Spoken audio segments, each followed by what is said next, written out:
Busquen por favor conmigo en sus Biblias, hermanos, si son tan amables, en el capítulo 8 del libro de los Hechos. Vamos a estar leyendo, considerando, o por lo menos de aquí en adelante creo que el capítulo 7 nos dio 2, 3 domingos en donde hablamos de Esteban y hablamos acerca de todo lo que él hizo para predicarle el evangelio al concilio, y lo que terminó fue en su muerte, en el apedreamiento. O sea, en eso terminó. Y la pregunta, como lo vamos a ver en el sermón, durante el sermón, es: ¿dónde estaba Dios ahí? ¿Dónde estaba Dios? Si su hijo estaba siendo apedreado. Y esto nos va a enseñar, y es mi intención en esta tarde, que juntos veamos que aunque las cosas parecen no ir bien en nosotros, esa es la percepción, ese es el ente nuestro. Para nosotros pueda que no van bien, pero Dios tiene su plan y tiene su propósito. Y eso es lo que quiero que juntos consideremos en esta tarde. Si es tan amable, por favor, se pone sobre sus rodillas. No, si el que quiera quedarse sentado puede quedarse sentado. Pero vamos a leer, dice así el Espíritu Santo a través de Lucas. Y esa ahí tiene obviamente sus repercusiones, nosotros las sabemos. Después que ha terminado el capítulo 7, en donde dice, y puesto de rodillas, clamó a gran voz: Señor, no les tomes en cuenta este pecado. Y habiendo dicho esto, durmió. Y Saulo consentía en su muerte. En aquel día, y por favor de aquí para allá nos vamos a meter en esta película, en esta narrativa, en este texto, y nos vamos en nuestra mente, vámonos allá adentro. Y dice, y Saulo consistía en su muerte. En aquel día hubo una gran persecución contra la iglesia que estaba en Jerusalén, y todos fueron esparcidos por las tierras de Judea y de Samaria, salvo los apóstoles. Y hombres piadosos llevaron a enterrar a Esteban e hicieron gran llanto sobre él. Y Saulo asolaba la iglesia y entraba casa por casa, arrastraba a hombres y a mujeres y los entregaba en la cárcel. Pero los que fueron esparcidos iban por todas partes anunciando el evangelio. Entonces Felipe descendió a la ciudad de Samaria, les predicaba a Cristo. Y la gente unánime escuchaba atentamente las cosas que decía Felipe, oyendo y viendo las señales que hacía. Porque muchos que tenían espíritus inmundos salían, estos dando grandes voces, y muchos paralíticos y cojos eran sanados. Así que había gran gozo en aquella ciudad. Señor, ayúdanos. Gracias porque tu iglesia en esta tarde se ha reunido, Señor, para adorar tu precioso nombre. Porque cada uno de nosotros, Señor, cada uno de tus hijos puso en su corazón, en su deseo, en su voluntad, en su responsabilidad humana, Señor, el prepararse y venir a este lugar, como ya lo hemos hecho, hemos cantado. Hemos adorado tu nombre, Señor, y ahora nos disponemos a estudiar tu palabra. Señor, tú tienes el control de todo. Tú orquestas todo, tú gobiernas todo, sobre todo principado y potestad. Lo dice tu palabra y lo creemos. Así que como iglesia, Señor, mi oración, mi intención es de que juntos, Señor, que todos en esta tarde salgamos animados porque sabemos que tú estás en control de lo que sucede en tu mundo. El que va a estar hablando es torpe y te necesita. El que está sentado, Señor, de igual manera te necesita. Todos te necesitamos y todos queremos salir de este lugar exaltando tu precioso nombre. Esa es la razón de esta reunión. Que tu evangelio siga siendo predicado, Señor. Danos la capacidad, danos la humildad y como estuvimos pidiéndote el día viernes, danos la templanza para vivir, Señor, de manera digna de tu precioso evangelio. En el nombre de Jesucristo, Señor, nosotros oramos estas cosas. Amén. Pueden tomar asiento, hermanos.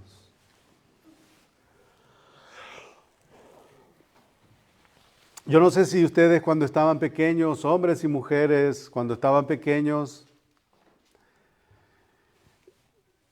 ahora ya no lo veo, pero había algo que una bicicleta llevaba pegada en la cosa ahí enfrente, que topaba la llanta y eso daba vuelta y cuando daba vuelta producía energía, el famoso dínamo creo que se llama o se llamaba. Producía energía, le daba vida a ese foquito que iba delante de la bicicleta para alumbrar en el momento oscuro cuando el biciclista en este caso encendía su luz. Y ahí entre más pedaleábamos, más la luz alumbraba. Eso le daba vida a ese foco. Y cuando nosotros vemos el registro de la iglesia, no solamente en esta iglesia primitiva que nosotros hemos venido estudiando a lo largo del libro de los Hechos hasta este punto, sino que también lo ha hecho a lo largo de esa historia de la iglesia para acá. Si ha habido algo que le ha dado impulso, que ha empujado a los hijos de Dios y ha empujado para que la iglesia siga haciendo lo que está llamada a hacer es la persecución.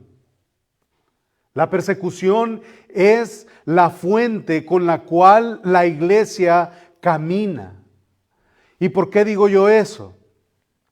Porque parece ser que ese impulso que como iglesia o como individualmente necesitamos, y eso lo necesitamos para un avivamiento, para una reforma, porque es ahí donde reconocemos en esa necesidad, en esas persecuciones, en esos momentos, es donde reconocemos que no tenemos a otro lugar donde acudir, no tenemos a otro lugar más a donde ir, sino solamente a la cruz de nuestro Señor Jesucristo.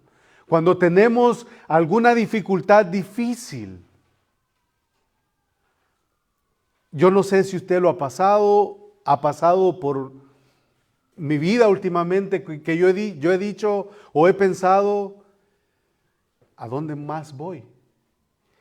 Y lo único que yo hago es descansar en el Señor y saber que Él está en control de todo. Una de las razones y una de las cosas difíciles con las que yo creo que todos los que predican lidiamos es de que nosotros estamos diciendo de que la salvación es del Señor, que el Señor es soberano y que el Señor tiene el control y que todo eso nosotros lo repetimos, lo escuchamos de un hombre, lo escuchamos de otro hombre, lo escuchamos de otro hombre. Lo difícil es que nosotros no dejamos de ser seres humanos que en nuestro momento vamos a llegar en la situación donde vamos a tener que predicarnos eso a nosotros mismos. Y la iglesia parece que necesita eso. Cuando nosotros llegamos como iglesia, como individuos, como familia, como empleados, como lo que sea, llegamos a un momento en donde nos sentimos que ya no hay rumbo, lo único que podemos hacer es ir a la cruz de Cristo y descansar en Él. Eso es lo que la iglesia hizo y la iglesia siguió haciendo lo que estaba haciendo. Y a través del estudio del libro de los Hechos hemos visto que el punto inicial de la iglesia fue el derramamiento del Espíritu Santo. ¿Cómo surgió el movimiento imparable del cristianismo? Sería la pregunta. El libro de los Hechos comienza con un momento donde Jesús, donde el Hijo de Dios ha estado 33 años aquí en la tierra.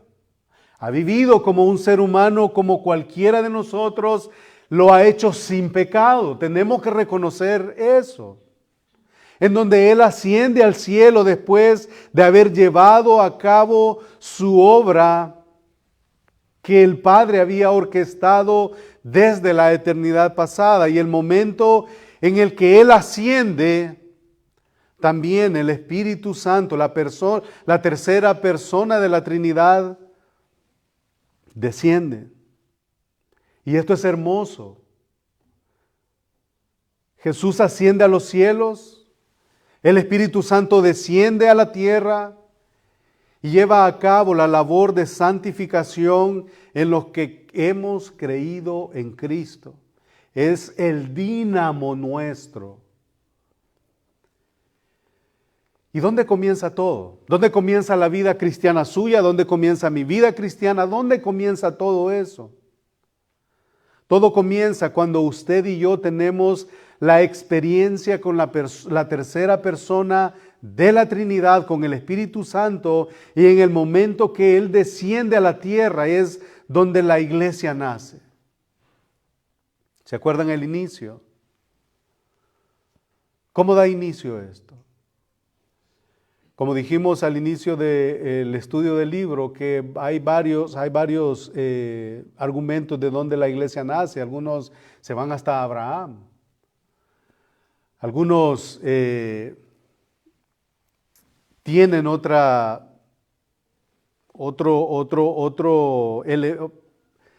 otros argumentos en donde tal vez no están contradiciendo que la iglesia nace en el Pentecostés, pero hay otros elementos que ellos mencionan. Pero estamos ahí en el Pentecostés, la iglesia nace, están en una casa, un total de aproximadamente unas 120 personas. ¿Y qué sucede? Rápidamente el movimiento del cristianismo comienza a florecer. Y no fue por otra razón que por la predicación del Evangelio, y la respuesta a esta predicación fue hermosa, fue increíble. La gente estaba convirtiéndose. Miles de personas en la ciudad de Jerusalén empezaron a creer. Los cristianos comenzaron a multiplicarse porque el que estaba siendo salvo, el que el Señor estaba ordenando, el que el Señor estaba añadiendo a la iglesia, ese no se quedaba callado, ese hablaba lo que había experimentado, hablaba de su Salvador. Y la iglesia empezó a multiplicarse. ¿Por qué? Porque la gente hablaba en su colonia, la gente hablaba en el supermercado. La gente hablaba a sus familiares, comenzaron a proclamar y a propagar que Jesucristo era el Señor y es el Salvador. La ciudad de Jerusalén entonces había sido abarcada, abrazada por el Evangelio. Y no solamente la gente estaba experimentando la salvación, sino que empezaron a disfrutar de un avivamiento, de maravillas, prodigios, milagros. La gente estaba siendo sanada. ¿Se recuerdan de aquel paralítico? Gente estaba siendo salva, sanada y todo eso. Dios lo hace a través de sus apóstoles y de sus discípulos.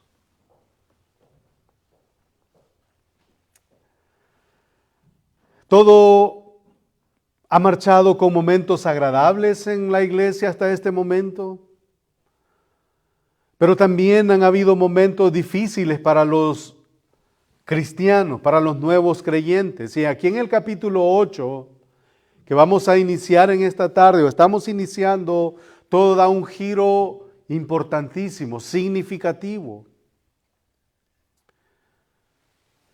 En el momento que los judíos religiosos asesinaron a Esteban, todo cambia. Lo vimos los últimos domingos. Los judíos religiosos no querían saber nada ni de Cristo, ni del Evangelio. Y claro, como Esteban ya no estaba en el medio,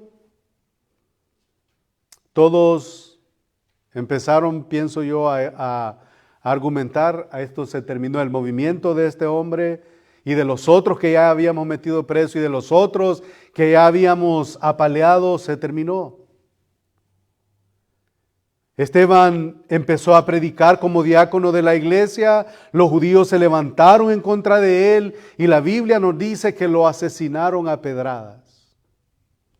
Eso sucedió. De manera que Esteban es el primer mártir reconocido en el cristianismo y en ese momento todo cambia. En ese momento comenzó una gran persecución a tal punto que los cristianos tuvieron que ir a sus casas, agarrar un par de cosas que iban a necesitar para el viaje o para la huida, hacer un par de maletas y salieron corriendo. ¿Se imaginan ustedes qué sucediera si a nosotros nos dicen, ahorita es la 1 de la tarde, estamos en Gardina, y si ahorita nos dicen, sálvese quien pueda? Ahorita va a venir un montón de gente, va a venir el gobierno y va a empezar a agarrar cristianos y los van a empezar a matar, los van a empezar a perseguir y todo eso. No sé si la actitud nuestra fuera ir como ellos fueron, a preparar un par de cosas y salir huyendo. Pero todo esto, como dije yo, Dios tiene el control. ¿Se recuerdan en el capítulo 1, versículo 8, cuando el Señor iba a derramar su Espíritu, dijo, y recibiréis poder cuando haya venido sobre vosotros el Espíritu Santo y me seréis testigos en Jerusalén? Allá estaba. Todo había girado alrededor de Jerusalén, alrededor de sus discípulos, y ahí está el escenario. Jerusalén. A partir de la muerte de Esteban, todo da un giro porque Dios sigue llevando a cabo su plan y ahora ya el mensaje no solo es predicado en Jerusalén, sino que ahora va a Samaria y luego, como vamos a ir viendo a lo largo del capítulo 8, llega hasta lo último de la tierra en donde usted y yo estamos. Hay que correr a casa, arreglar algunas cosas, huir a causa de la persecución. Eso es lo que hizo esta iglesia después de la muerte de Esteban. Eso es lo que hicieron, huyeron. Han dado muerte a Esteban. Y hasta aquí hemos seguido el hilo del libro y se recuerdan desde el capítulo 1 hasta el capítulo 7, todo ha sucedido en la ciudad de Jerusalén. Hechos 8 cambia. Todo del capítulo 1 al capítulo 7, se ha llevado a cabo alrededor de los apóstoles, de los discípulos. Ahora todo cambia. Todo estaba sucediendo alrededor de Jerusalén, pero acá, como dije, todo cambia. Todo el evangelio, la iglesia, el mensaje ofensivo para la ciudad se mueve hacia afuera. Primero va a Judea, después va a Samaria y luego hasta lo último de la tierra. Eso fue exactamente lo que el Señor les dijo cuando derramó su espíritu sobre ellos en el capítulo 1. En términos de prioridad de la extensión del mensaje salvador, vino primero a Israel. ¿Se recuerdan? Juan 1:12, a los suyos vino y los suyos no lo recibieron. Vino a Israel. Lo triste es que ellos rechazaron la verdad y finalmente la puerta para ellos temporalmente fue cerrada. Y esto tiene que ver con escatología un poquito, no vamos a ir allá. La puerta para ellos ha sido cerrada, fue cerrada. Capítulo 8 en adelante vamos a ver todo o a todos los que dicen ser cristianos moviéndose hacia afuera. Y vamos a ver cómo el mensaje atravesó y cruzó otras fronteras de Jerusalén. Va hacia afuera. Eso era el propósito de Dios. Eso es lo que Dios les dijo al mandar, al enviar a su Espíritu a ellos. El mensaje del Evangelio en el primer siglo no le pusieron luces de colores. Al mensaje del Evangelio del primer siglo no hubo humo en las plataformas. El mensaje del Evangelio en el primer siglo no fue: pide todo lo que quieras y Dios te lo va a dar. Tampoco fue ese. No hubo una alfombra roja. No se dieron el lujo como se lo dan ahora hoy en día muchos que dicen de que si no los hospedan en un hotel 3 estrellas no van y predican en alguna iglesia. No hubo tal cosa como: si no me das $5,000, $10,000 por una predicación, yo no voy a tu iglesita. Estos hombres derramaron su sangre por causa del Evangelio. Tampoco se dispersó a través de redes sociales este Evangelio. En nuestros días resulta muy fácil para nosotros compartir una predicación desde la comodidad de un sillón. Resulta muy fácil para nosotros compartir textos bíblicos desde una plataforma social. Los primeros cristianos no la tuvieron como nosotros. La iglesia de ellos no tenía una página de Facebook o de página web o lo que sea. Ellos fueron dispersos, fueron perseguidos, fueron arrastrados. Y vamos a ver más adelante que hay algunas traducciones que los primeros versículos del capítulo 8 suenan de una manera diferente a la que nosotros la leemos en la Reina Valera, en otras traducciones. Entonces, ¿cómo se dispersó el mensaje por el mundo? Y la respuesta es: a través de la sangre de hombres y de mujeres que estuvieron dispuestos a morir como Esteban y lo hicieron por su fe, por Cristo y por el Evangelio. Sé que más de alguno de nosotros ha escuchado el nombre de Tertuliano, uno de los padres, de los primeros padres conocidos como uno de los padres de la iglesia, que dijo, y lo cito: la sangre de los mártires fue la semilla de la iglesia. La sangre de los mártires fue la semilla de la iglesia. Y él dijo eso porque hombres y mujeres estaban muriendo, porque ellos están compartiendo el Evangelio. Y algo que creo que valdría la pena pensar y que meditemos nosotros en esta tarde es que esos hombres creyeron en el mismo Cristo que usted y yo hemos creído. Ellos sufrieron por causa de Cristo, del Evangelio, su sangre fue derramada, ya lo hemos dicho. Y usted y yo estamos aquí cómodamente sentados, dentro de la comodidad de un edificio, en una banca que tiene esponja, en una ciudad en donde viene turista y visita y quieren estar ahí.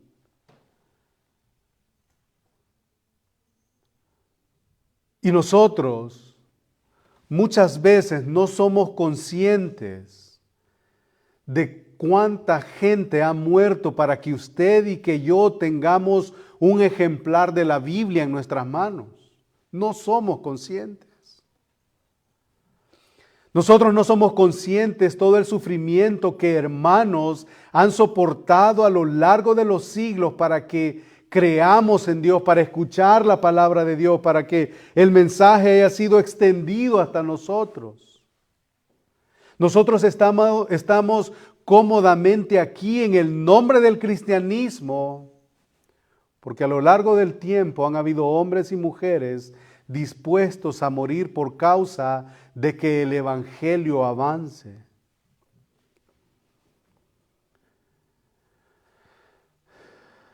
La semana anterior, a medida que vamos avanzando en el libro de los Hechos, se subió en nuestro caminar en este libro un personaje que a partir de ahora no nos va a dejar. Se subió a nuestro encuentro un personaje que se llama en este momento Saulo de Tarso. Cuando Esteban está orando para que el pecado de su apedreamiento no le sea tomado en cuenta, este hombre está siendo testigo de una injusticia. Y la oración de Esteban sería contestada, pero no sería una respuesta inmediata, como a veces creemos que Dios funciona con nosotros. Y por eso dije yo que en esta tarde mi intención es que juntos pensemos que Dios está en el control de todo, aunque la respuesta a nuestras dificultades o la respuesta que nosotros esperamos de Dios no va a llegar inmediatamente. La oración de Esteban se tomó tiempo y sangre fue derramada después de su oración. ¿Por qué? Porque Saulo, él no dijo, pobrecito este hombre, murió por la causa del evangelio, entonces bueno, me voy a unir a su grupo, y no. Mire lo que dice el versículo 2 del capítulo 8, el versículo 3, perdón.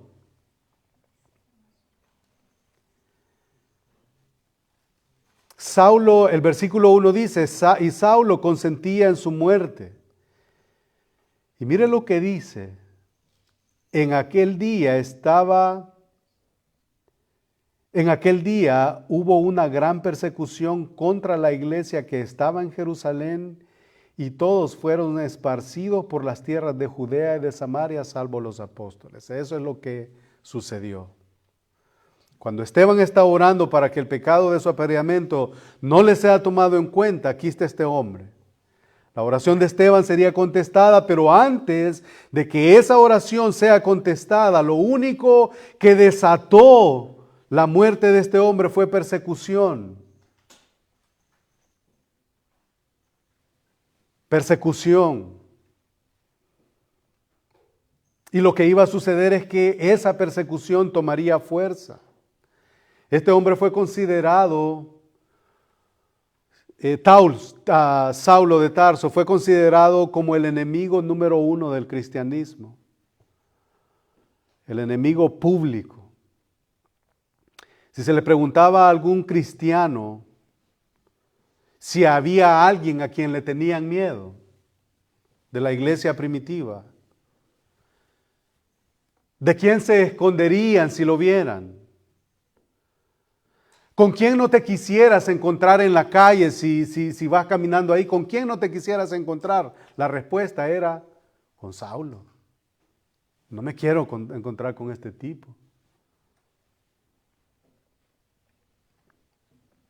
Versículo 1, y Saulo consentía en su muerte, y aquel día hubo una gran persecución contra la iglesia que estaba en Jerusalén, y todos fueron esparcidos por las tierras de Judea y de Samaria. Eso para llevarse a cabo, para cumplirse el plan eterno de Dios. Iba a salir de Jerusalén. Pusieron las ropas de Esteban a los pies de este hombre, y este hombre aprobó, estuvo de acuerdo, consintió en la muerte de Esteban. Los del concilio tuvieron su voto.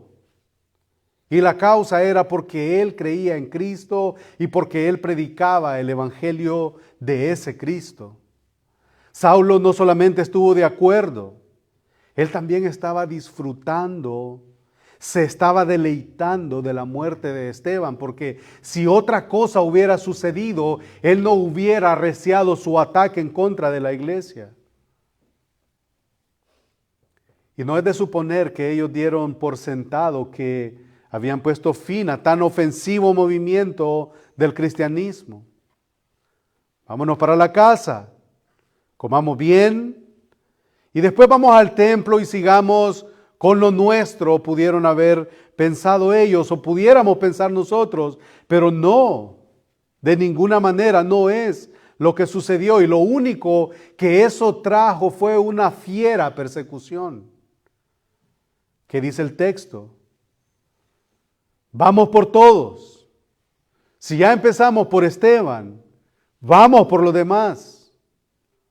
La Nueva Traducción Viviente dice en versículo 2,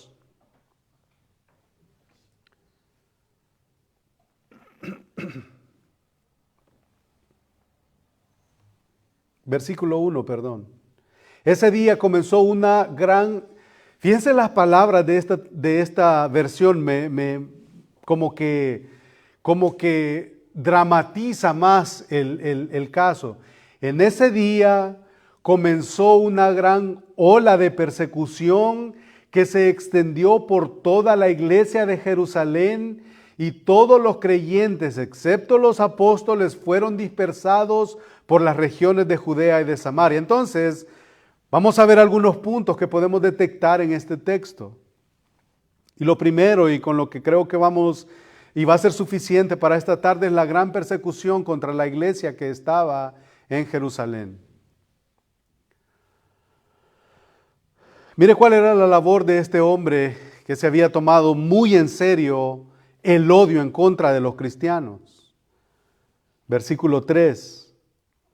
Y Saulo asolaba la iglesia y entraba casa por casa, arrastraba a hombres y a mujeres y los entregaba en la cárcel. Y otra vez, citando la Nueva Traducción Viviente, dice que el versículo 3, y Saulo iba por todas partes con la intención de acabar con la iglesia. Eso es lo que dice esta traducción. Iba de casa en casa y sacaba a rastras a hombres como a mujeres y los metía en la cárcel.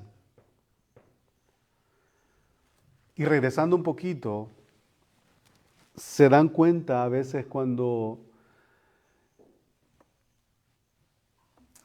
yo medito en mi cristianismo. Fácil, yo vengo, y por cierto, tarde a veces. Fácil pararse aquí, haber estudiado un texto, predicarlo, me voy para la casa.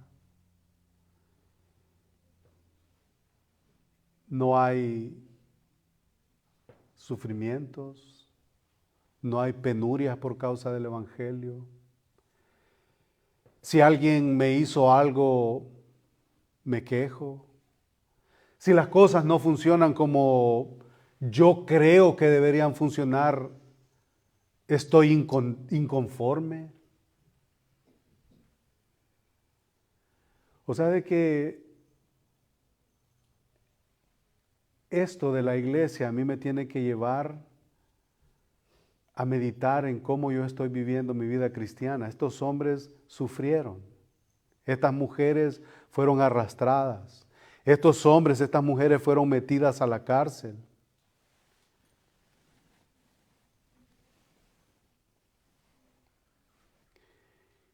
Y nuestra vida cristiana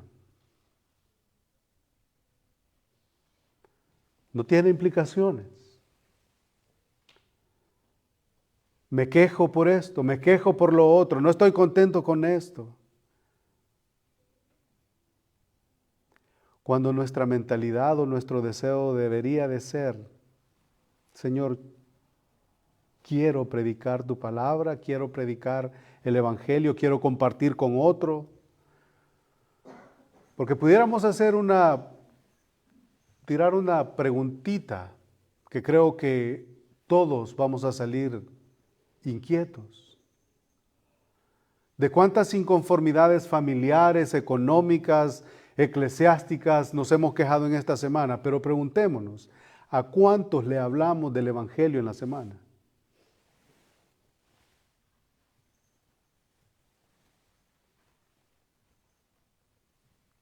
¿A cuántos? Oramos para que la iglesia se llene. Oramos para que el Evangelio avance. Oramos para que la palabra sea fielmente predicada. Amén a todo eso. Pero como Héctor está siendo un instrumento salvífico en las manos de Dios.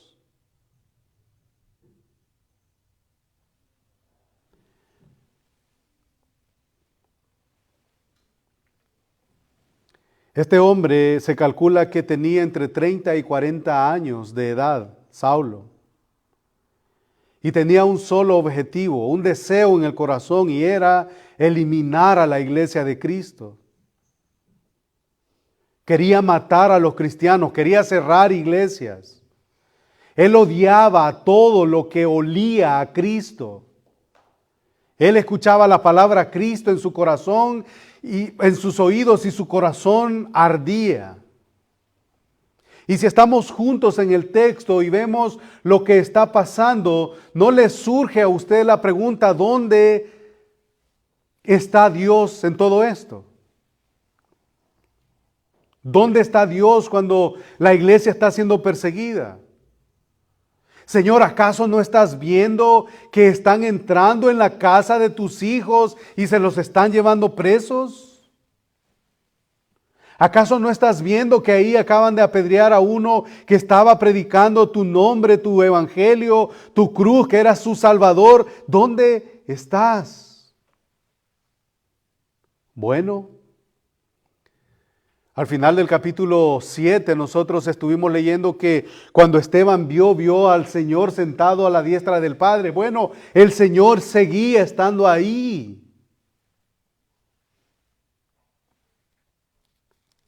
El Señor estaba ahí, dice el capítulo 7, el versículo 56, y dijo: he aquí veo los cielos abiertos y al Hijo del Hombre que está a la diestra de Dios. Y la pregunta era: ¿dónde estaba Dios entonces? Bueno, Él seguía estando ahí.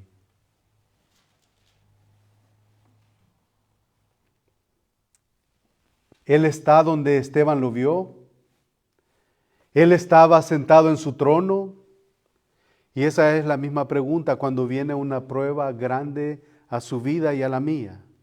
¿Dónde está Dios? ¿Dónde está Dios? Estoy desesperado, estoy angustiado, estoy acongojado, estoy triste. Y la respuesta es la misma que Esteban tuvo. Él está en su trono. Él está en su trono. Y mi intención nuevamente en esta tarde es que nos quede impregnado en nuestros corazones de que Dios ha estado en su trono siempre. Está hoy en su trono cuando estamos en cualquier circunstancia, y estará siempre en su trono porque el cielo gobierna. El Señor siempre cumple sus planes, cumple sus propósitos, a pesar del dolor, a pesar de las piedras, a pesar de la sangre, a pesar del sufrimiento. El cielo gobierna. ¿Dónde estaba Dios cuando Saulo arrastraba a sus hijos?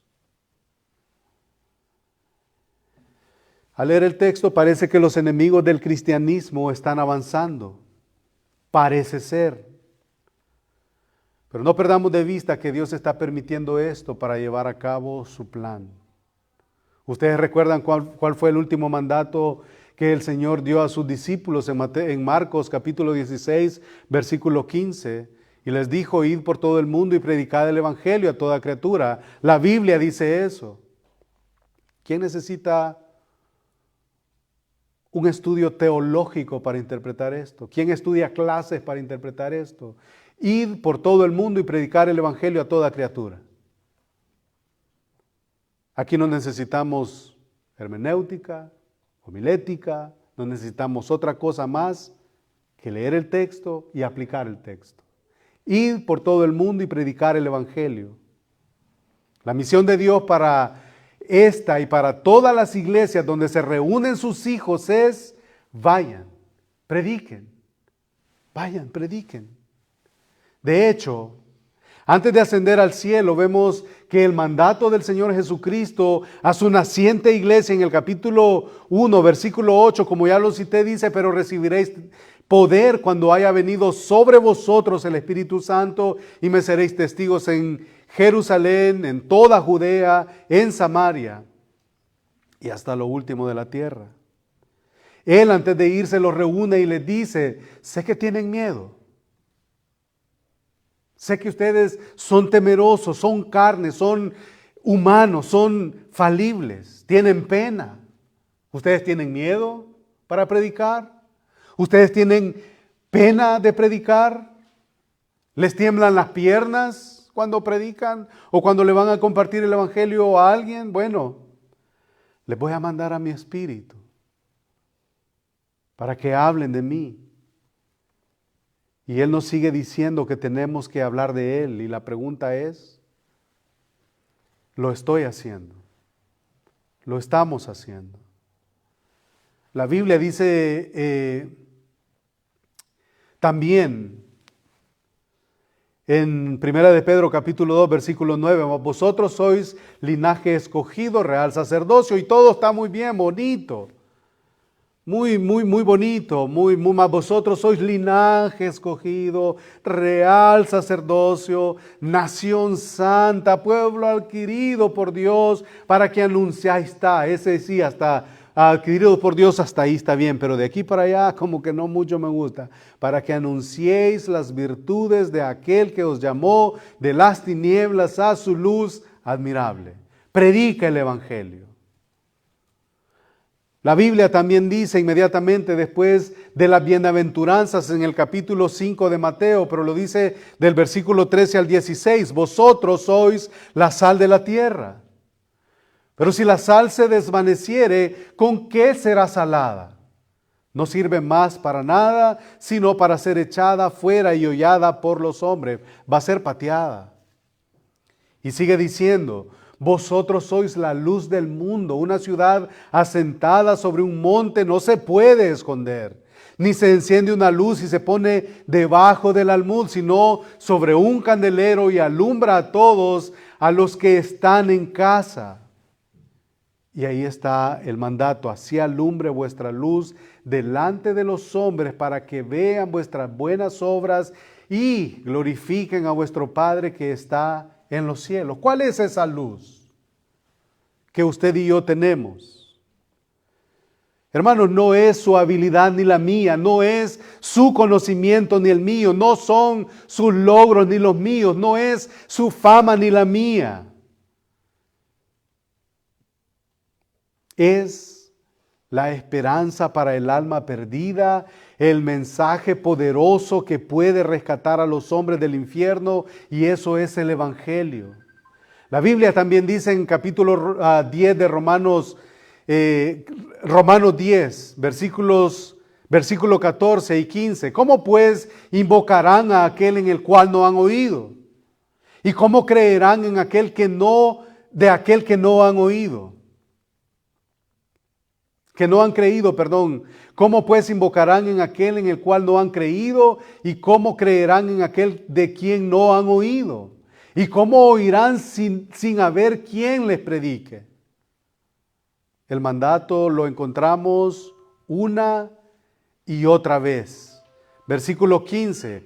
¿Y cómo predicarán si no fueren enviados? Como está escrito, cuán hermosos son los pies de los que anuncian la paz, de los que anuncian las buenas nuevas.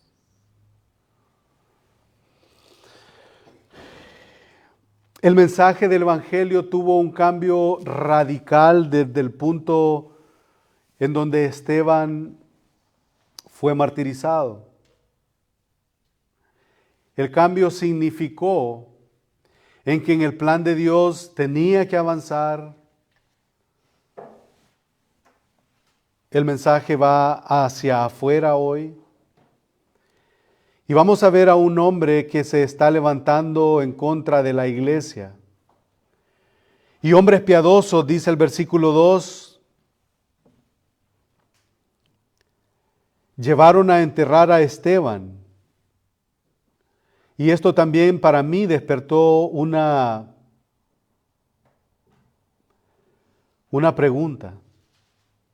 Esteban era un diácono. Había sido escogido por la iglesia como un diácono para servir a las mesas, para predicar, para todas esas cosas. Este hombre fue un hombre piadoso.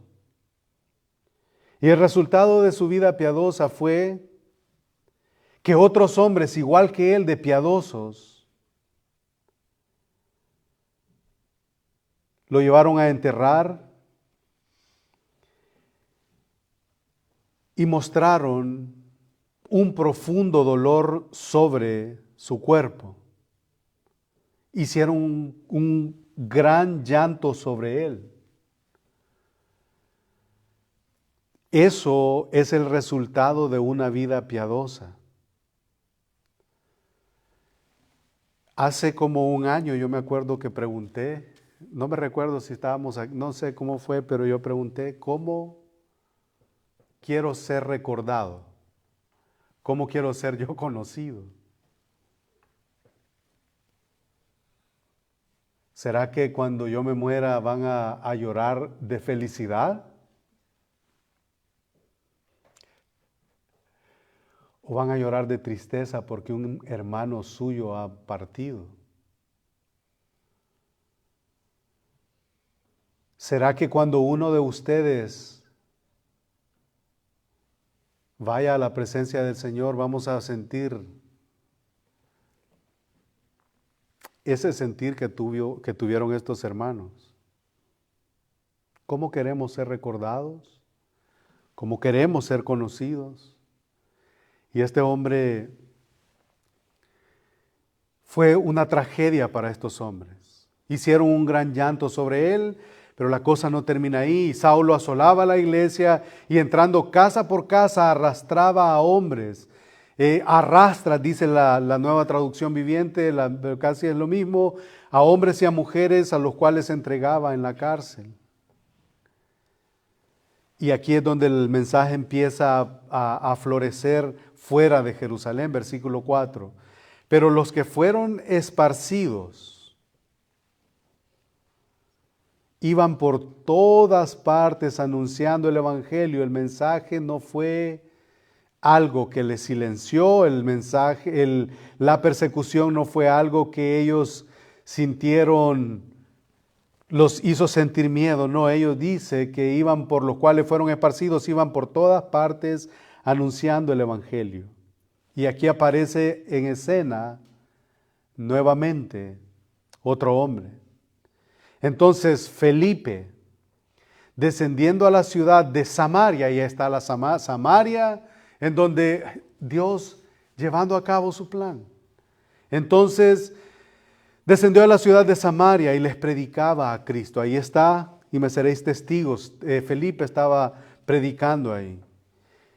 Y la respuesta de la gente era impresionante. Y la gente unánime escuchaba atentamente las cosas que decía Felipe, oyendo y viendo las señales que hacía. O sea que la iglesia se iba creciendo. Tuvo siempre las maravillas que hacía al principio. No se vieron amedrentados. Porque muchos que tenían espíritus inmundos, versículo 7, salían estos dando grandes voces y muchos paralíticos y cojos eran sanados. Las obras de Dios se seguían llevando a cabo. Así que había gran gozo en aquella ciudad. No había tristeza, no había llanto, había gran gozo por los cristianos que estaban saliendo de Jerusalén. Obras de parte de Dios seguían ocurriendo, sanidades, liberaciones de demonios, todo eso estaba sucediendo. Versículo 8, así que había gran gozo en aquella ciudad. Y para que nos quede de inquietud para la próxima semana, versículo 9. Y los voy a dejar nada más con el tema. Esta es la historia del primer falso convertido. La historia del primer falso convertido. ¿De quién estamos hablando? De Simón. Pero había un hombre llamado Simón que antes ejercía la magia en aquella ciudad, o por lo menos una falsa profesión de fe.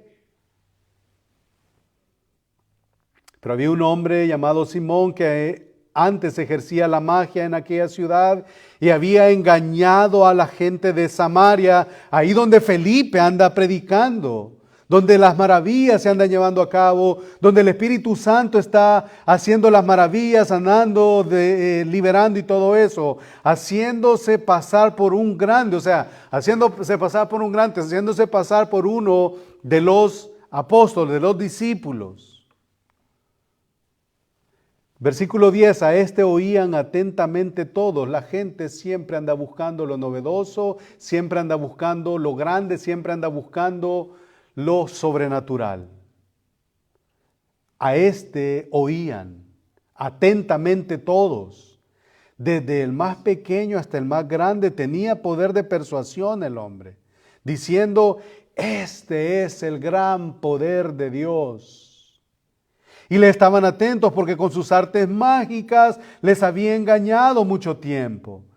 Pero cuando oyeron a Felipe que anunciaba el evangelio del reino de Dios y el nombre de Jesucristo se bautizaban hombres y mujeres, también creyó Simón al mismo tiempo, habiéndose bautizado. Estaba siempre con Felipe y viendo las señales y grandes milagros que se hacían, estaba atónito. Cuando los apóstoles que estaban en Jerusalén oyeron que Samaria había recibido la palabra de Dios, enviaron allá a Pedro y a Juan. Ahí vienen los pesados.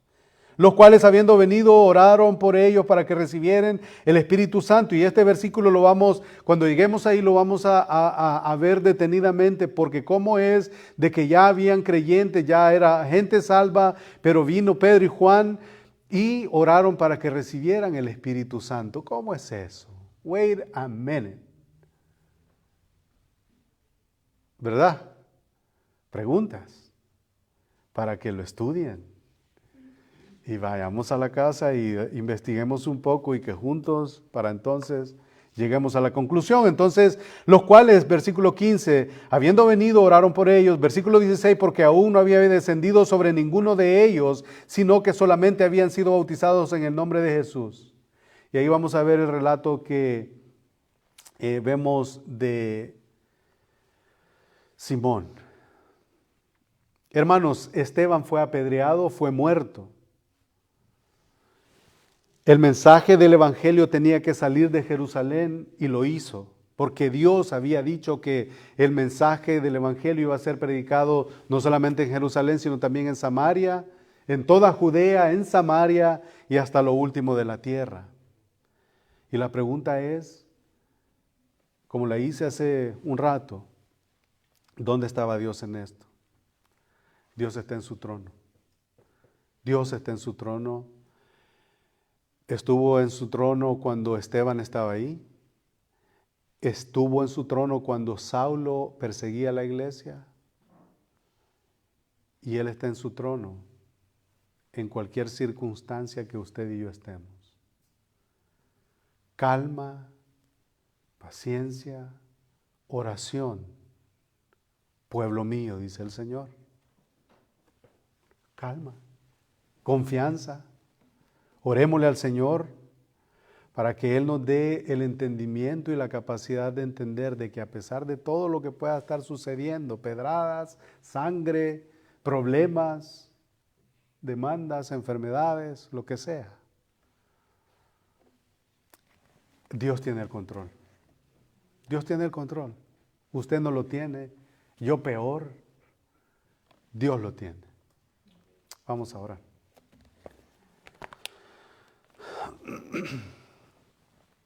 Padre bendito, te damos las gracias por el tiempo que nos concedes meditando en tu palabra. Somos altamente, Señor, animados por tu palabra, Señor, cuando leemos, Señor, en estos pasajes que hay eventos que parecen ser, no parecen que sea de un Dios poderoso, sino que pareciera que es de un Dios que a veces pierde, pero la realidad, Señor, es que no es lo que tu palabra enseña. Tu palabra enseña que tú eres el Dios de los ejércitos, el Dios de los cielos, que gobierna por sobre todas las cosas. Y nosotros confiamos en eso, Señor, y hemos visto el ejemplo de Esteban, de los apóstoles de Esteban, hemos visto, de hecho, vamos a seguir viendo el caso de Saulo, Señor, que cómo es que un hombre que perseguía fervientemente y con tanta ferocidad a la iglesia, Señor, podemos y vamos a verle a partir del capítulo 9, podemos verle como alguien que estuvo dispuesto a morir por tu causa, que tú le perdonaste primeramente para después estar dispuesto a morir por tu causa. Ese es nuestro Dios. Ese es el Dios que adoramos, que extiende su misericordia como a Él le place, con quien le place, a la hora que le place.